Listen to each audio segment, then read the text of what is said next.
বন্ধু হ্যাঁ দোস্ত, কি করতুরি? আরে ওষুধে গাছ খুঁজতে।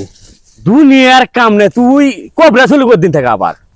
আরে কথা কই না, চালাক না। আরে কবরাজ শুনে, ভালো লাগে। দুটা কথা কইছিল তো আমি। আর ক ওষুধে গাছ তোলা লাগবে। কবরাজ কর দিন, কিসের কবরাজ কি? তুই কিসের আমি কবরাজ হয়েছে? তুই কিসের সিগেলা গাছ কোসালে টেনে টেনে তুলি তুই কেরা? গাছটা না তুলিতে, এটা ওষুধে গাছ খুঁজতে। কি ওষুধের গাছ, সে কি ওষুধ, কিসের কবরাজ হয়েছে তুই?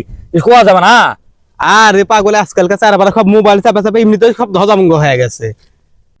যেটা খেটে একটা শিকড় তুলে লিয়া যাবে, যেটা খেলে সুস্থ হয়ে যাবে, হ্যাঁ। বিয়ে করে পারবো। হ্যাঁ। তাই মনে করে টাকা দেওয়া হলে লিয়া চলে যাবে। পাগল আজকালকার চারবার কি কিছু আছে না? বন্ধু তোর যা বুদ্ধি রে বন্ধু, তুই তো দেখি তুই কোটিপতি হয়ে যাবো দিন দিন। তো কোটিপতি হওয়ার জন্য তো এলা ব্যবসা শুরু করেছে। তো তুই এলে আমাকে সাথে লিস টাকা। 8-10 বছর চল পড়ছে যেভাবে মোবাইল চাপে, ওরা 2 দিন পর ধজামঙ্গ ছাড়া কি হবে? এলা ব্যবসা এখন সবাই চলিতে গেলে, ট্রেন্ডিং চলিতে গেলে ব্যবসা।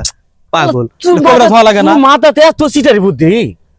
আর দুনিয়া চলবে লাইলে কিছুটা সিটারি বুদ্ধিও খাটানো লাগে। ওরা মোবাইল চাপা চাপা হলো ধজামঙ্গ হবে, আর আমি সিটারি করে ওষুধ বেচা খেলে 2 টাকা ইনকাম করে খাচ্ছি। এটা তোর সহ্য হচ্ছে না? তোর মাথা লাগে আমার